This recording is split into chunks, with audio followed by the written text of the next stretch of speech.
In this video, we will be showing you how to install a magnetic encoder into an HDP5000 card printer.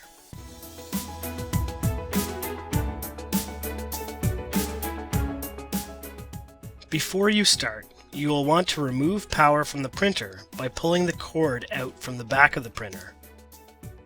And then open the front cover and remove the film cartridge.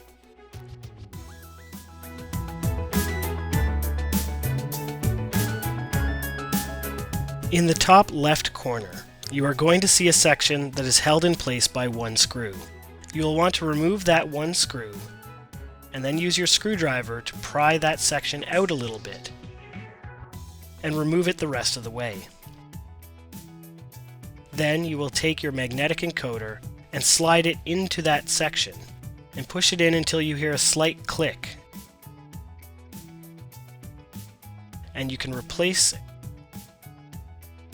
and then re-screw in that top section.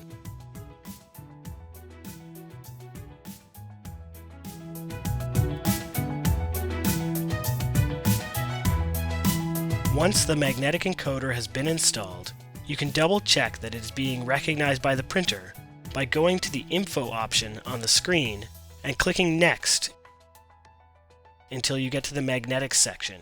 It should read yes. If it doesn't, open it back up and double check the connection with the magnetic encoder.